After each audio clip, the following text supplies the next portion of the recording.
Om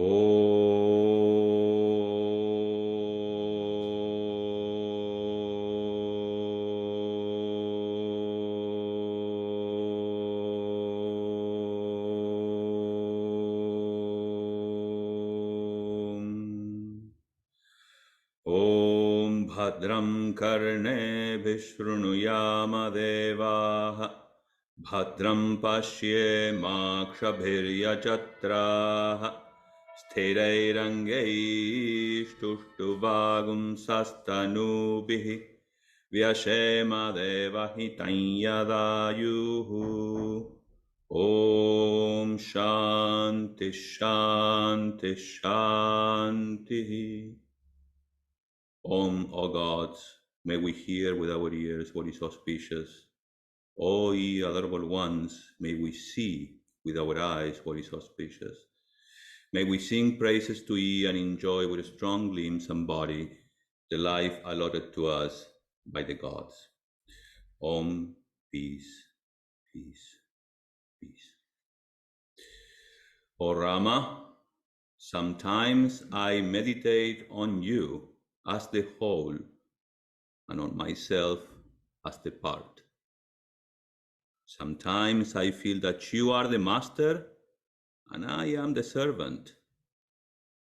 But when I have the knowledge of reality, I see that I am you and you are I. You know this, right? Yes, Hanuman said that to Rama. Divine love is an end in itself. Divine love is an end in itself.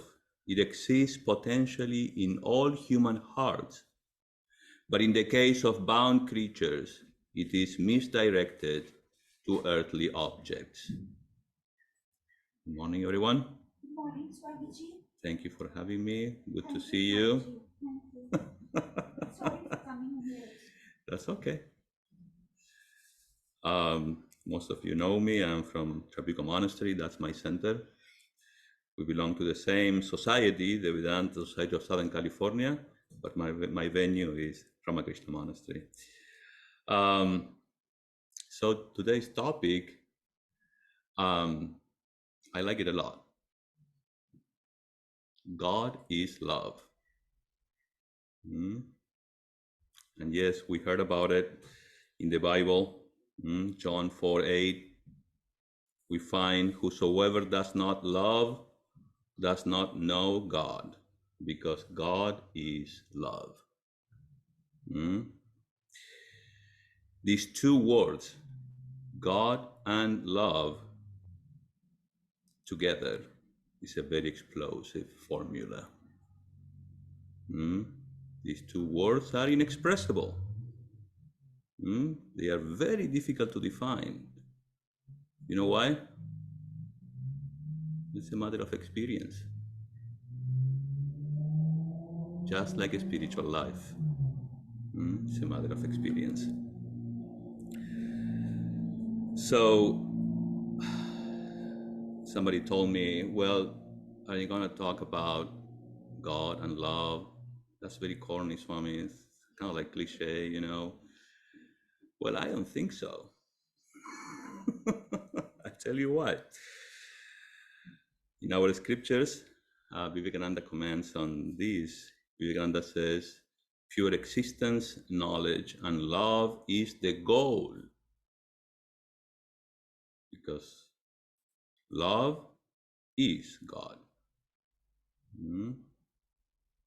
Love is simply an expression of this infinite unity, this unity of the soul.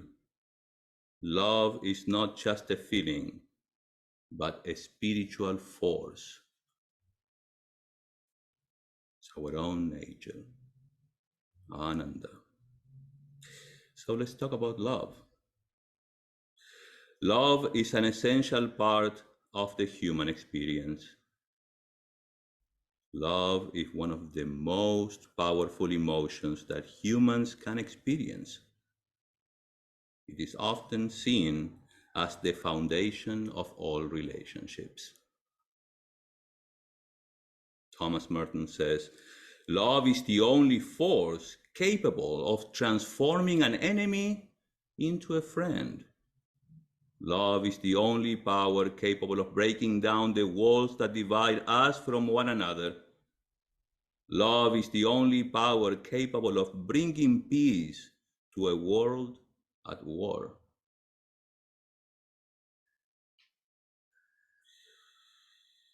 Love helps create a more peaceful and harmonious world. Love can make us more compassionate, more understanding, more forgiving.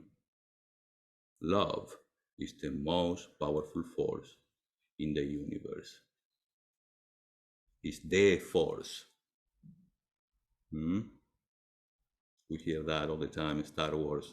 May the force be with you. This is the force. But love is not just like any other emotion. You know, love is a very ancient topic. Musicians and poets have glorified the meaning of the word love. But love is not just like any other emotion. It is the emotion. The only emotion. How's that? It is not that there are many emotions of which one is love. It is the only emotion. In certain forms, it is called compassion, empathy, and sympathy, but it's the same love alone. It is that love which also provides you the space to understand one another. It is that love, the same love, that can turn into hatred. It is one emotion which has various expressions. A human being is the most self-conscious of all living beings. Naturally, in a self-conscious human heart, emotions are very distinct. Everybody is emotional. All of us are emotional. Who is not emotional? Life is made out of emotions. One moment I love you, next moment I want to kill you. Sometimes we put it like that. We don't really mean it, but some people in the world do mean it. Emotions can make you say yes when getting married, and can make you say yes at the moment of signing the divorce papers. Emotions create sane people and can drive people insane. When we look into the various forms of emotions, we find that they are merely different manifestations of one single emotion, and that is what we call love. Do you see it? Yep. Same, two opposites. Love is the dominant theme simply because we want to talk about it. That is the only thing that we all crave. We want to talk about it all the time. We want to be loved. Now, what happens to us as we love? There is a misconception commonly expressed in actions as control. Love as control. No one really knows what love is. Therefore, love turns into some kind of control. You now belong to me. I love you. Don't you know that? I will take care of you. You are my possession. And if one falls into that, watch out. I don't know if that's truly love, but in fact, sometimes our parents also fall into that. That love is expressed also as a very controlling kind of love, which is natural, obviously. When we only know love as control, we cannot enjoy what we love. When we only know love as control, we cannot enjoy what we love because it's not possible to control all situations. They do not always go the way we want. The story of love can turn into, a complicated mess.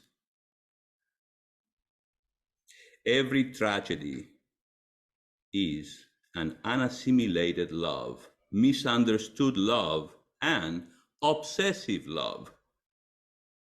Thus, you cannot afford to be ignorant of what love truly is. Due to our lack of understanding, love turns into obsession. When this happens, love not only gets hurt, it also causes hurt. Love hurts.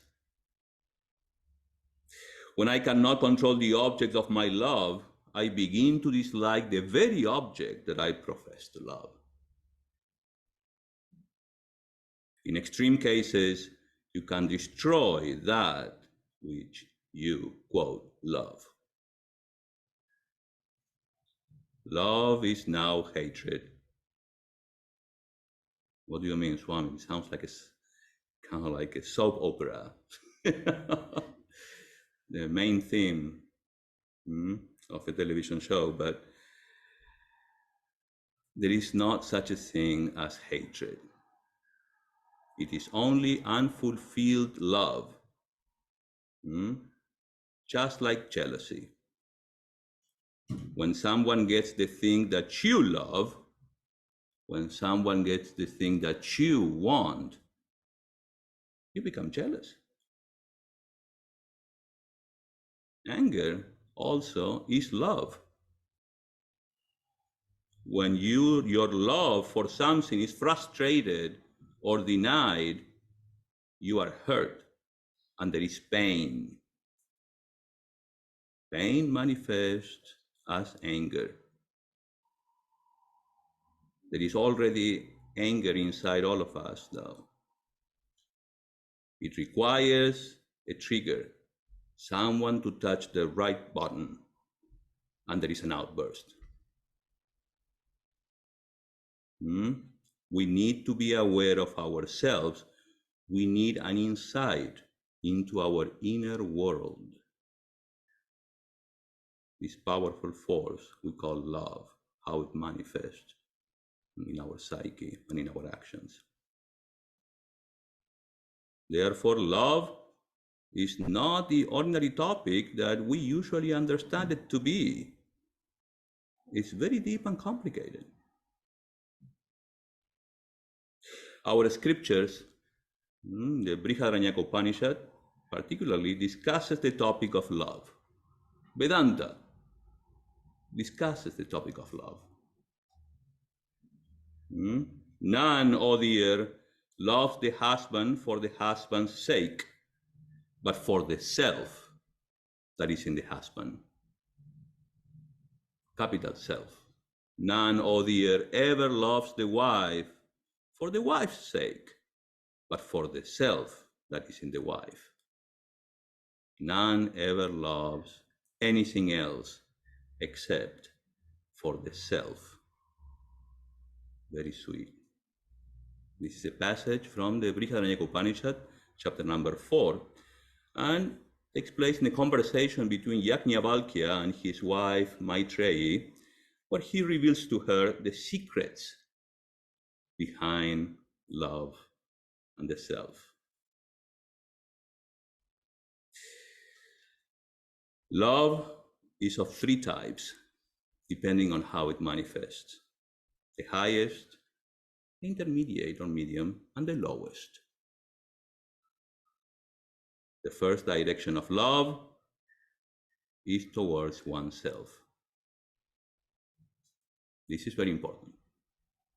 Now, we're diving into these Vedantic principles now. The Brihadaranyaka says three types of love. Well, It talks about the first one. It talks about the first one. Atmanastu kamaya sarvam priyam bhavati. Nothing is dear for its own sake, but for the sake of the self.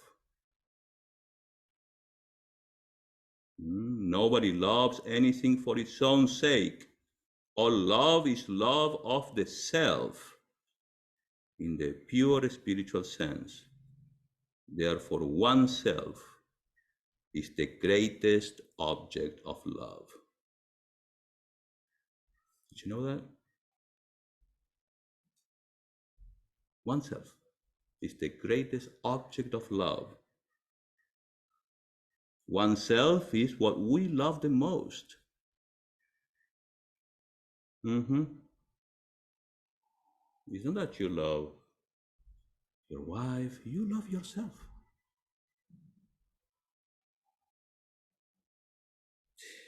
The first direction of love is towards ourselves, and is supposed to be the greatest, the highest that one can have. What do you say the greatest love is towards oneself? The reason is love for oneself is natural, uncultivated. It comes with us already. The operating system is part of it, is it? It is not a love that grows along the years, but it is something that is born with us, innate, inherent, natural. This self-love is uncultivated, unconditional, and is ever, ever with us. Doesn't go anywhere. When someone loves you, it means that he or she accepts the whole of you, including your limitations. He's not perfect, but, it's all right. What happens there? The fact that there is another person who can love you, who loves you, that someone in the world accepts you as you are, does not judge you. Hey, that's a lot you can ask for. That's why it becomes so important to you, right? The simple sentence, I love you, implies a complete acceptance of the other. In your acceptance, the other feels accepted. Atmanastu kamaya. For one's own happiness alone, a person becomes beloved. Love is for your sake alone, whether the object of love is a person, an object, or a situation. When the Upanishads makes this statement, Atmanastu kamaya sarvam priyam bhavati, everything is beloved for the sake of the self. It is a sealed statement. There is a period there. Period. Can't argue that. It's your own experience.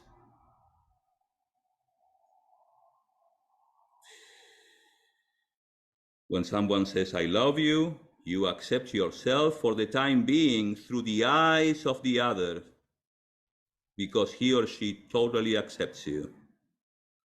At that time, there is a complete suspension of the wanting self. You stop wanting for a moment. You are accepted. There is a communion there.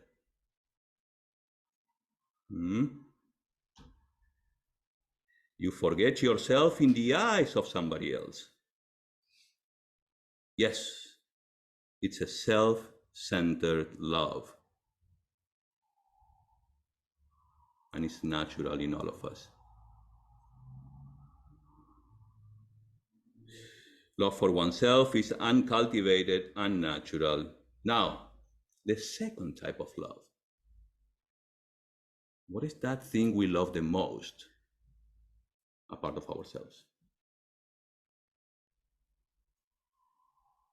What is it? What do you want? That what you want to achieve in life, what you want to become, the goal. I want to be a surgeon, no, a scholar. It's a goal.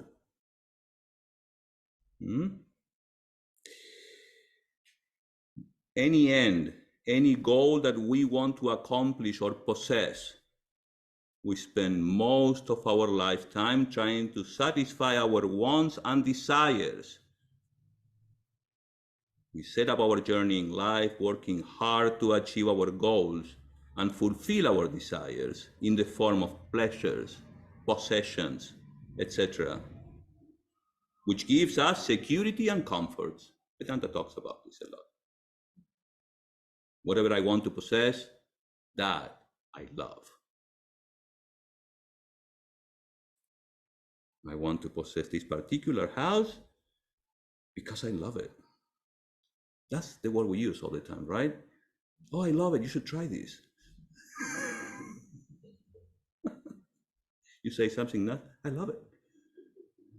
You want a new car because you love the Tesla.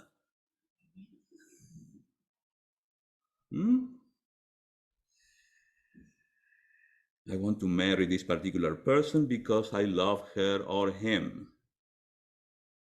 The second thing we love is anything, a person, an object, or an experience we want to have, fulfill, or possess.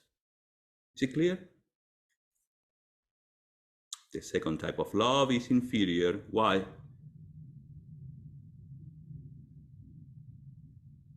Because there is karma. You have to work for it. Is it natural? No. You have to cultivate it.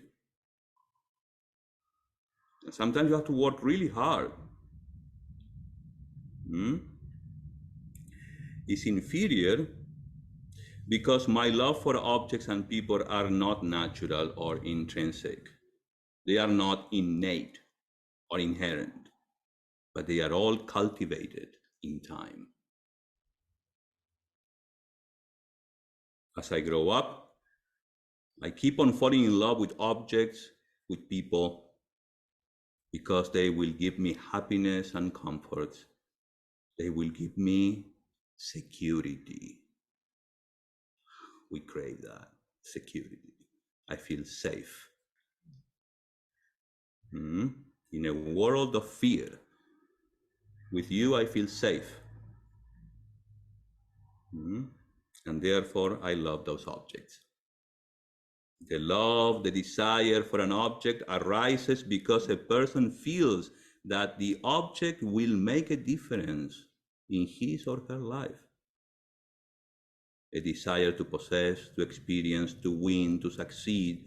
All these forms of desires for various ends exist because there is an element of liking towards them. You love them. The word kama, pleasure, reveals that the object of desires is fascinating. It's just incredible pleasing. Or it's going to please me. The objects of your desires are objects of kama. Kama does not mean lust or passion, as it is commonly understood. It is love for the desired objects. The first type of love is universal. Universal. You are a self-conscious being, and you know that self-love. In fact, you superimpose that love in all the objects of your desires. When you go want something, you fall in love with something external. you go crazy. I must have this. I must own this. You work really hard, and once you get it, over.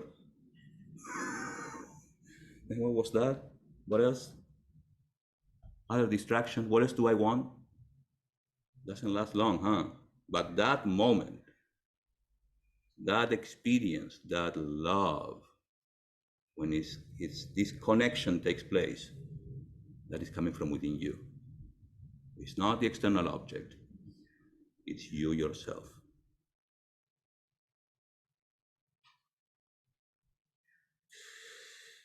The first type of love is universal. The second type of love is what we call cultivated, and varies from individual to individual.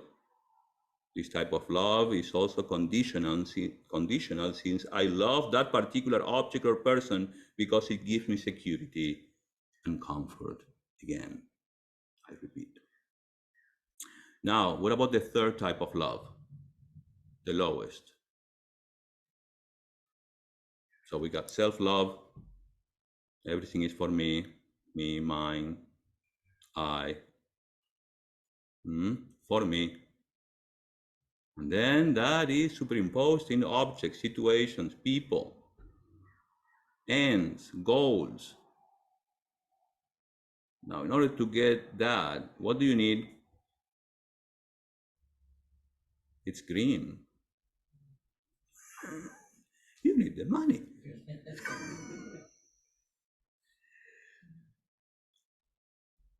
The third direction of love is love for any means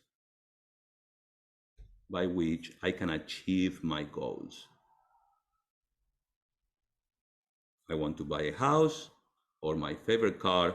In order to acquire those objects, I require something else, a means. Generally, we call that taka taka, Bangla, money. It's not that I love the money as something I want to possess, but because it allows me to possess what I want, you love it. And people go crazy about it. Because it allows you to get what you want. Now, which one do I love more? The means or the end?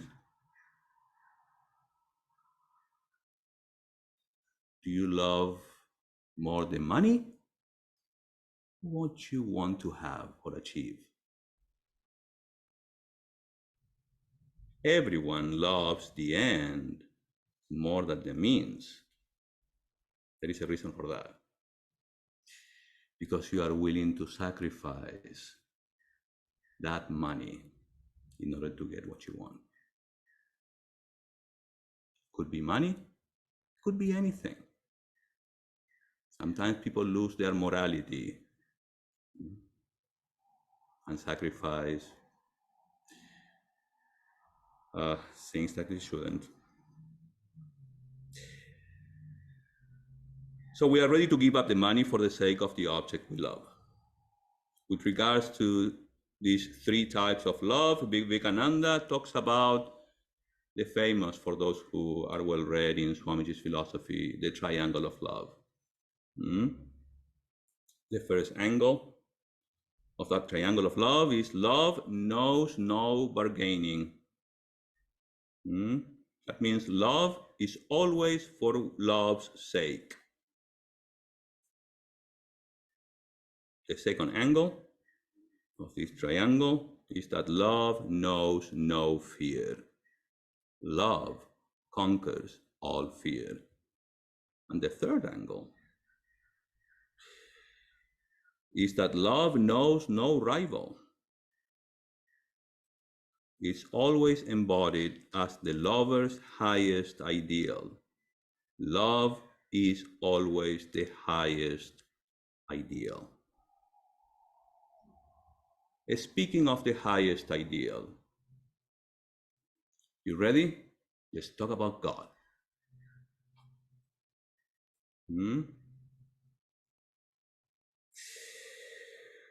we find that the concept of God differs from person to person, from religion to religion. If there is a God, why is there so much difference in how people view that God? The truth is that God is one being who we don't know, and yet whom we cannot but say something about him. And it's in our mouth all the time.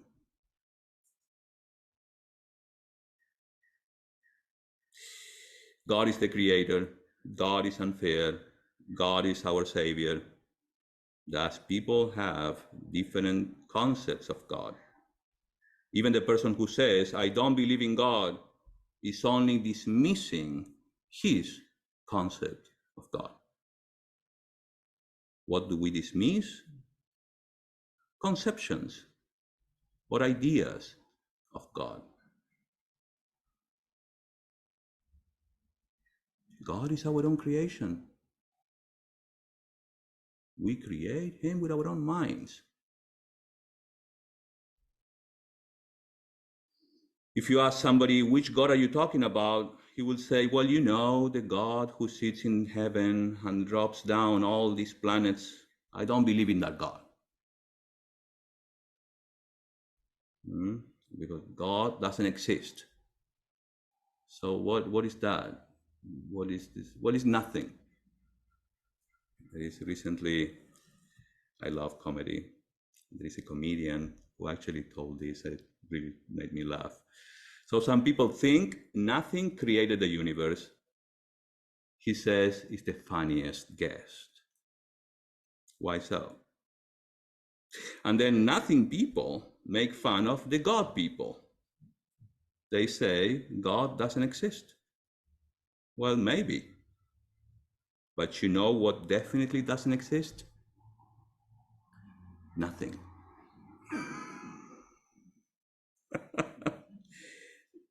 That's the defining characteristic of nothing.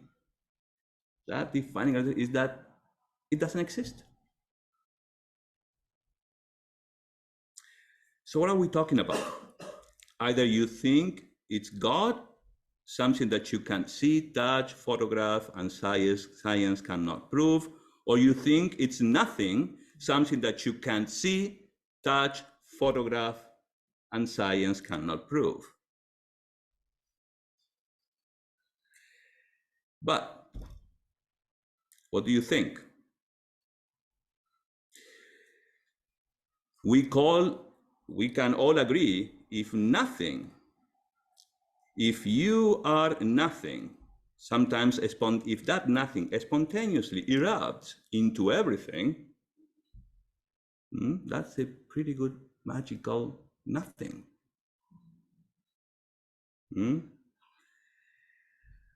Ask the nothing people, what happens when you die? They will tell you nothing. You go into nothing. Oh, you mean you merge with your creator? That is what we call heaven. So whether we dismiss our concept or idea of God, we deny it with this nothing concept, there is a fact that we are conscious beings, and we can't deny this reality. This microphone in front of me, who made it? Nothing. There is intelligence behind this. There are parts put together. Somebody is responsible for this. In the same way, we cannot deny that there is someone who is responsible for all this. I call that the totality. You may call that the universe. You may call that God. One thing is true, that totality, that God should be the center of our lives and not my body. The highest thought we can conceive with our human minds is what we call God. the highest thought that we can all conceive with our human minds. We can all agree there. We can't really avoid the question, what is God? Because it is our part. It's a part of our psyche. Whether you have dismissed or accepted God, his existence remains a mystery to you. For you find yourself in a given scheme of things that consists of certain laws. We are subject to laws. We should accept that, admit that. These laws are many and varied, but they do form a universe. There is a given world and a given scheme of things. And in this scheme of things, you find you are a person, you are an individual. This individual has certain qualities or characteristics. A physical body that is alive, can function, was born alive, and is capable of growing old, subject to aging, and also passing away. These are facts. When I look at this body, I find that it consists of certain laws. The body is caused by and is subject to certain biological laws. There are physiological laws that govern the body. There are psychological laws that govern the mind. Laws that govern our ability to remember, to recall. And all these laws can be brought under one word. It's called in Sanskrit rhythm, order.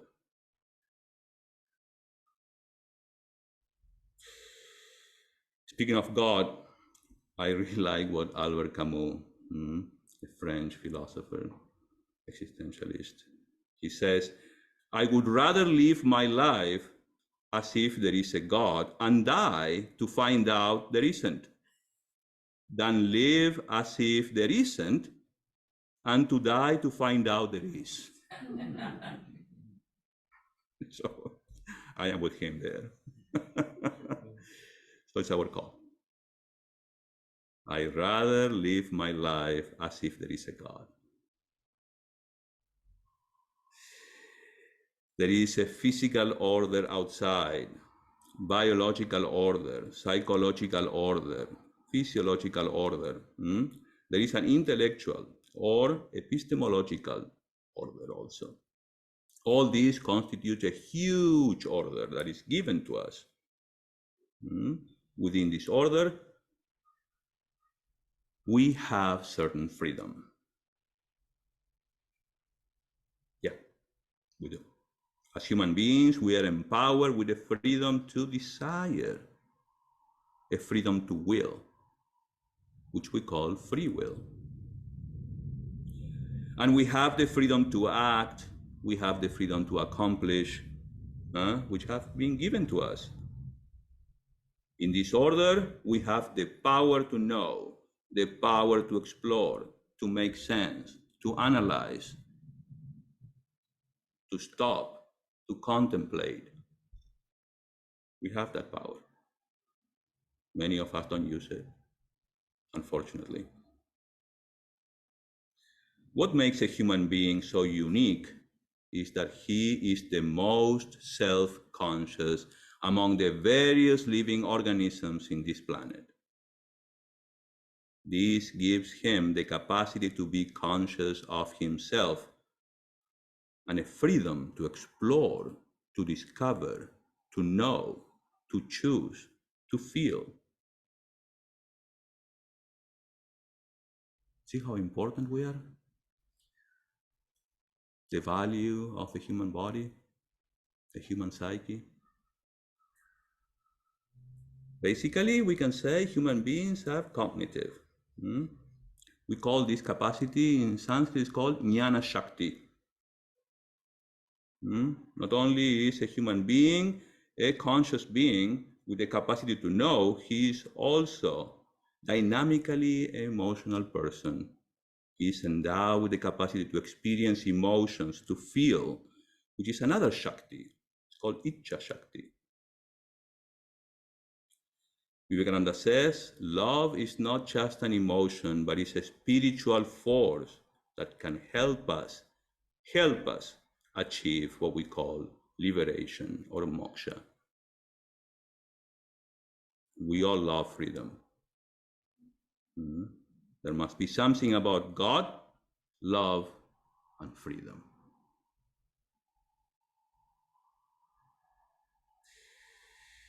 Let's see how we can do that, how we can find that liberation. Are you still okay? A little bit more? The end of the road? As human beings, we are empowered with freedom to desire, to will.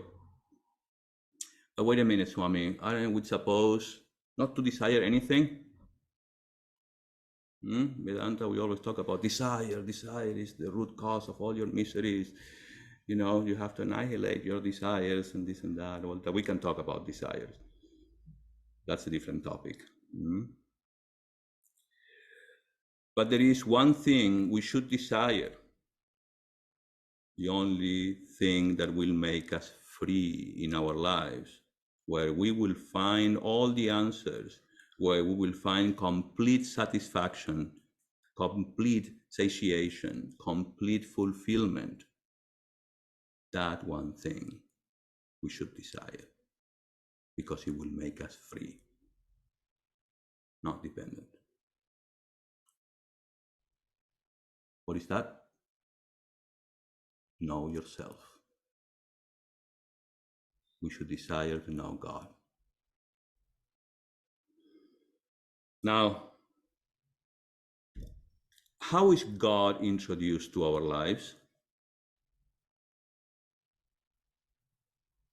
In our childhood, when we grow up, we find our parents introduce the concept of God to all of us. Whenever we are in trouble, we are sick, they would say, if you go to church, if you go to the temple, you'll be cured. If you pray to God, you will definitely get an A. Take a vow to go on a pilgrimage, barefooted, to a particular holy place. God will help us.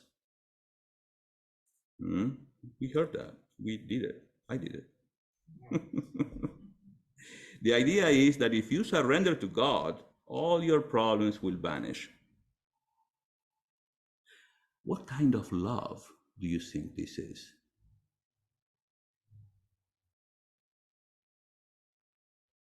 Is God the means or the end? We have been introduced to God as a means by which we can get rid of our sufferings. So this kind of love, where we take the Lord as the means, is called to achieve my goals, is the third type of love. The love towards the means is the lowest love. Remember that? For the majority of us, initially, this is the case where God is just a means through which we can fulfill our goals and to acquire the thing we want.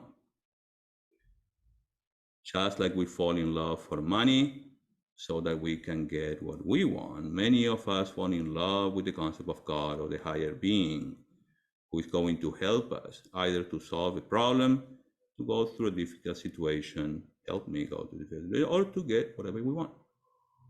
Do you see it? That's how God was introduced to our lives.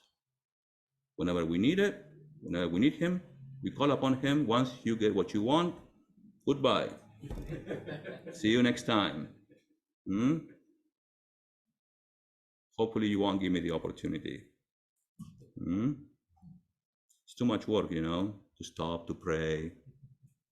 But there is a motivation behind. I need something.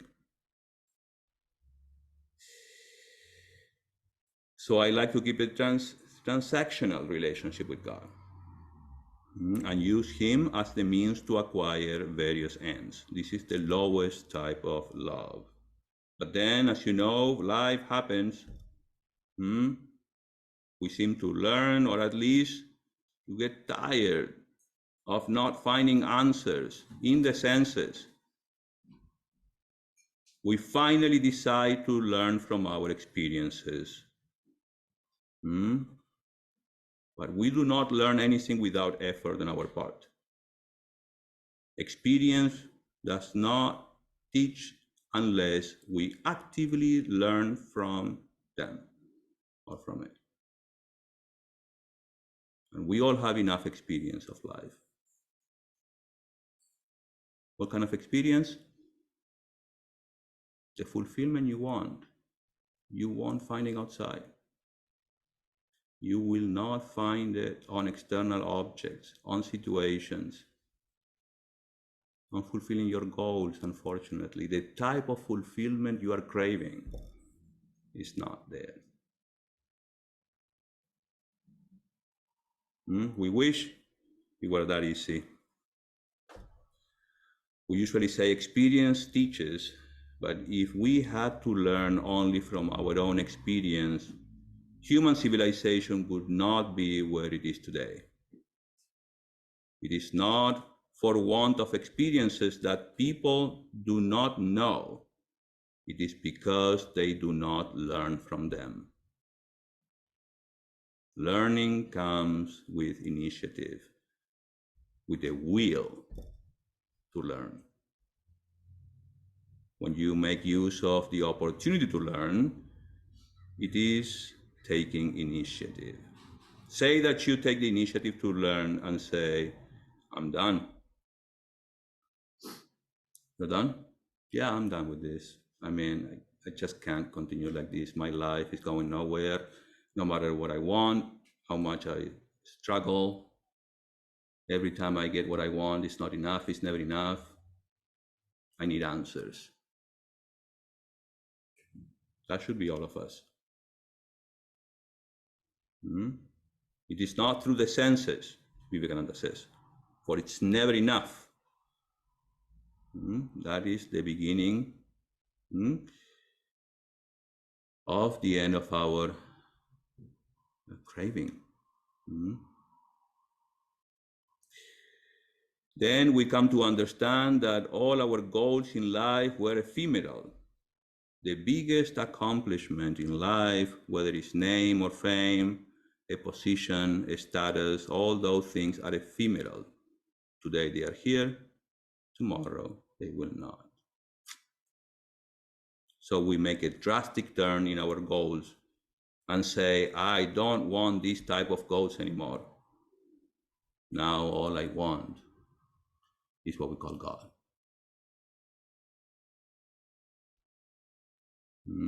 You make that decision.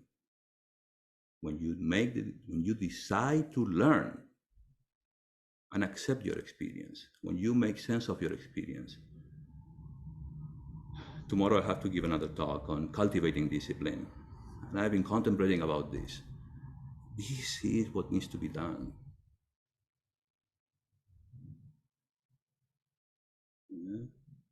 When we truly understand, then we can fully commit to leading the life we want to lead so that we can know ourselves. Until now, God was simply a means for worldly aims. From now on, we promote God to be the goal of our lives, the end itself. Promote it? Yes. From the third, second. If somebody asks us, what do you want in your life? Your answer would be, I just want God. That's sweet. Sounds very religious though, but who cares? It's my life. If such is the case, the world gets reduced to just means. Money is nothing but a means. Family life is nothing but a means. Eventually, everything I do turns into means, and the Lord is nothing but the end, the goal of my life. You see it? Now we need to remember that although this type of love is higher compared to the other one, it's not still the highest. Human beings need to go even higher in relating to God, in having a relationship with my God, my Lord. Our minds start changing as we pray, as we make connections with God. Yes, through worship, japam, meditation. This time not for worldly ends, but for God Himself. We get guidance. We approach the right people. We get a new light, a new message from the scriptures. All of a sudden, oops, I understand. I read this 1,000 times, and now I see. There is clarity in your mind. Our intellect gets sharpened. It's purified. As a result of this attitude towards the Lord, we start inquiring about the nature of God. Now that we have the mind, we have that inner attitude, that longing, we go straight to the nature of God. Ultimately, we understand the basic teaching of Vedanta. Vedanta teaches that the individual soul, or Atman, is identical with that of Brahman, the ultimate reality. We get the mind to understand that. The goal, in Vedanta we call it moksha, or liberation, is the understanding that I, the embodied conscious being, and that capital, consciousness, Tat, Brahman, are one and the same. That's Vedanta. Right? Period. You need to understand that.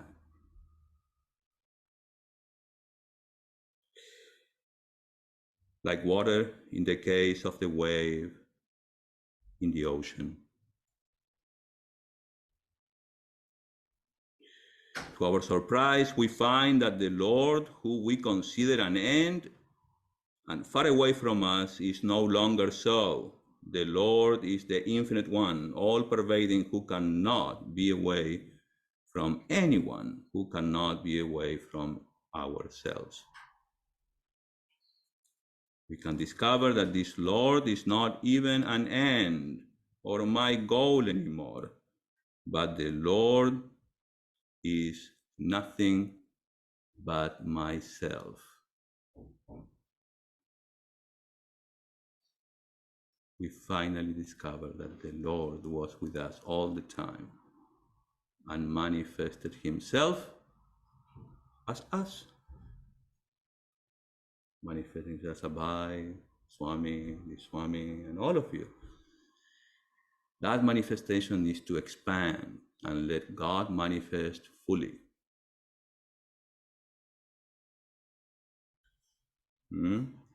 Self-love and God-love becomes one and the same. This is the highest love.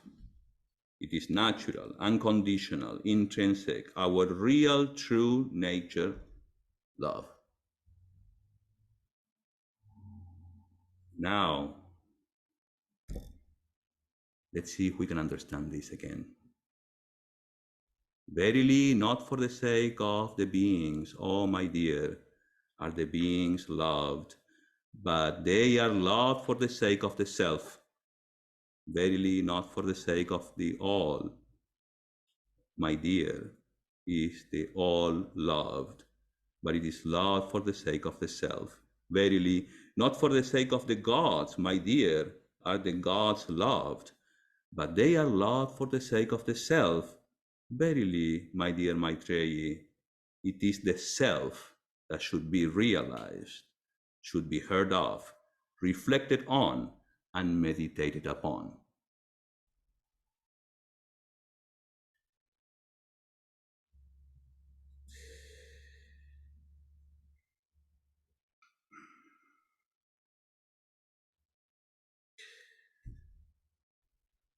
There is a beautiful Persian poem I'd like to share with you. There is no more time.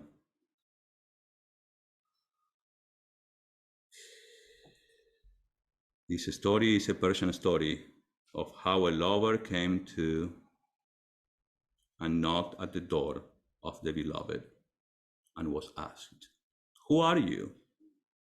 He answered, "It is I." And there was no response. Second time he came and explained, "I am here." But the door was not open. The third time he came and the voice asked from inside, "Who is there?" He replied, "I am thyself, my beloved."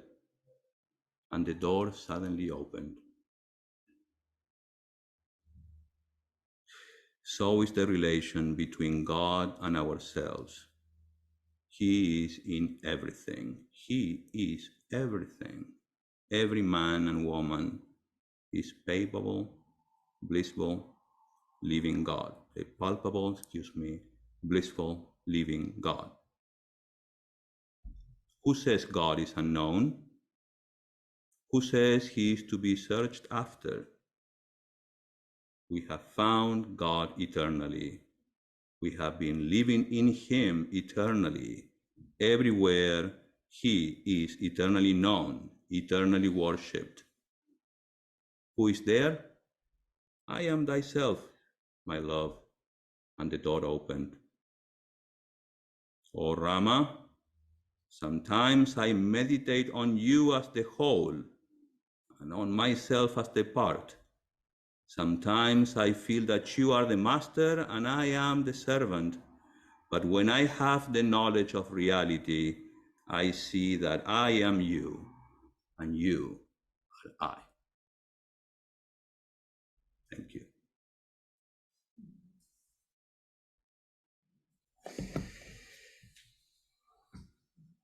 So let's put up, now open up to questions. Yes. Questions? Yes, sure. Wait for the microphone.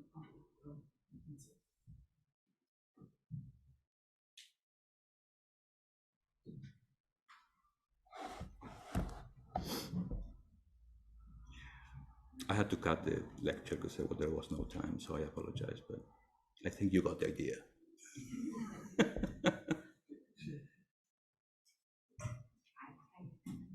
Thank you for the lecture, Swami.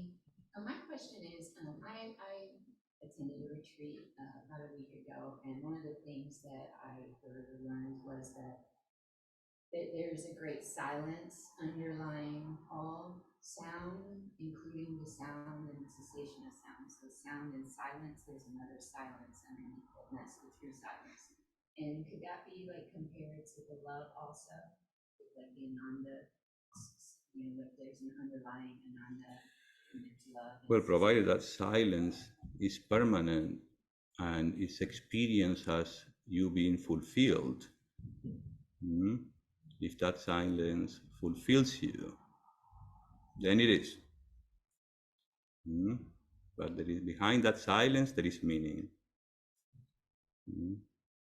And as long as you experience that and the feeling of fulfillment, then there will be that space. There is a space within all of us where we find that silence. Sometimes that silence has a sound. How's that? That sound is Om. You're welcome.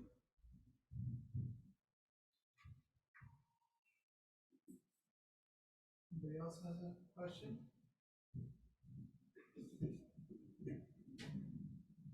Is it too high? This is not too high, is it? It's okay. I mean, So Swami, would you, nobody else wants to ask a question? So Swami, would you then just to summarize basically what you've been saying here then is that you talked about three types. Talked about love as the subject you're talking about. Who you love, you're saying initially that so you love yourself, your own self. We naturally love ourselves, right. Yeah. Second type of love is using love as a means, not love as for the object. So you love certain things. Your goals, your aspirations, are for something. your dreams that you want to achieve in life, Right. the objects. Maybe The it could be a objects people, person. that you can obtain. Yes, you can get. yes, yes. And then the third, you're saying love is basically the means Yeah, to get things. yeah. So in the same way, now you're making equivalencies. Love, why do we love God? So God is a means to be able to obtain whatever we want to obtain, Yeah. whether we want our school kids to get to universities or a good wife or whatever it is. So you're saying the second then is love. You love God because of the object. So God is an object to you now. God becomes the end.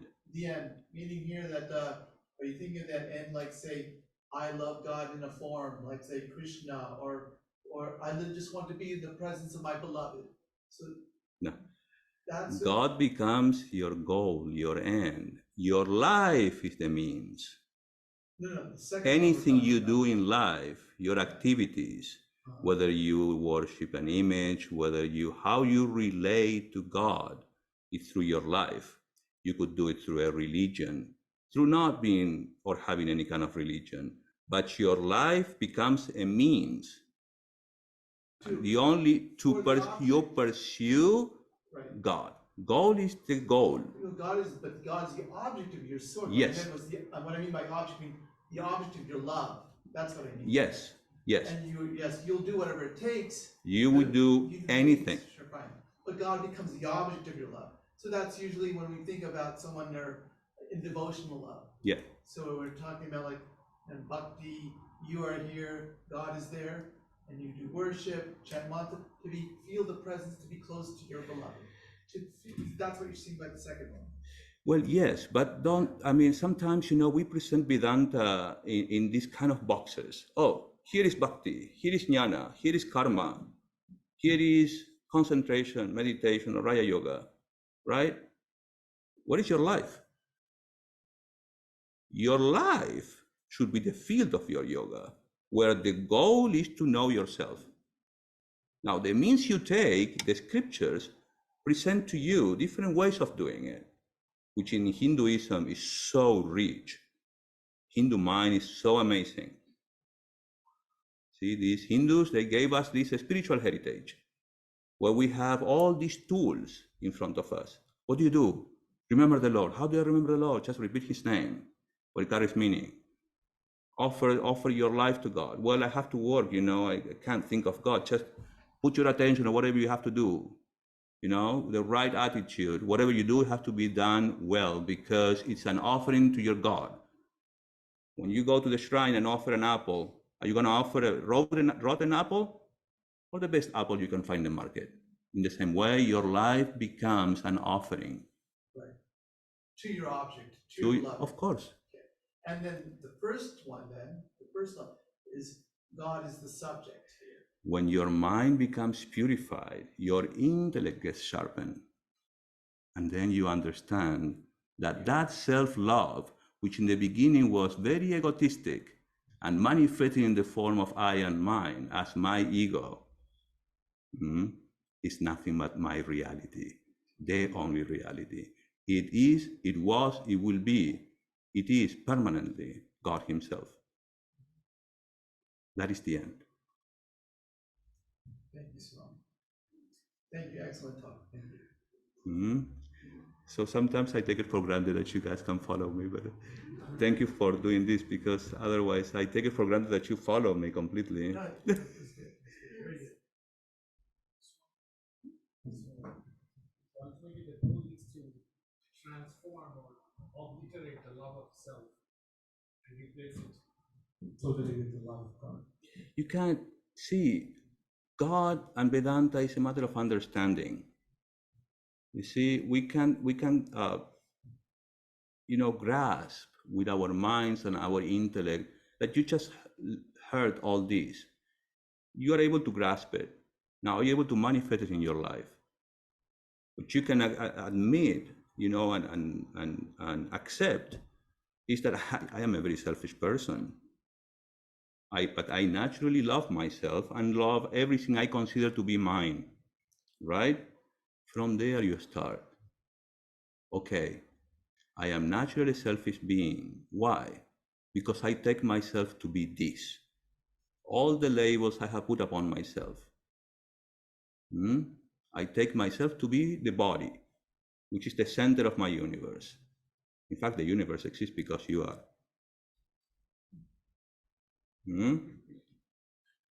So from there, you have to learn how to shift that center from your ego to the totality of God. And for that, you have to forget yourself. How do you forget myself? Well, we all have certain experiences in life. When you are passionate about something in life, when you love something and you get lost in some kind of activity, say painting or say surfing here in Southern California, I like, or snowboarding, never experienced that. You just forget that moment. You don't know yourself. You forget yourself. All you are is one with your inner bliss, which also happens in the forms of pleasures. The only way to make contact with yourself is to forget yourself. That's the goal of all spiritual practices. Your japam. What do you think japam is? Oh, I repeat the name of God. You are redirecting your mind to a meaning, the meaning of something that will make forget yourself. That will eventually work in your heart, the spiritual heart, and will open it. As you keep knocking at that door. And the mind is purified. That's the goal of all sadhanas. Call it japam, meditation, prayer. Any dualistic practice will just take you there.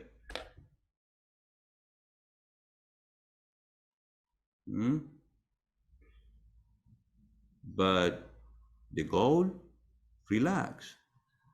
Draw a smile on your faces. You are already that. We are hypnotized, that's all.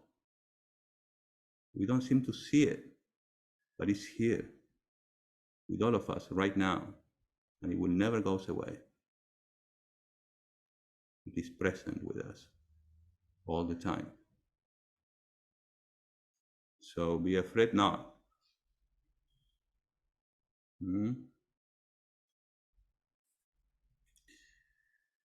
That's the goal of sadhana. But you have to make that decision. As I mentioned here, we have enough experience in our lives. And we keep searching, we keep wanting. What do you want? It's never going to be enough. All you want is yourself back. All the pleasure, satisfaction, fulfillment, the sense of feeling, I feel complete. What do you get it? Only when you go to deep sleep. That's why people love to sleep. But the only way out is to understand that you can find that within you in this phenomena.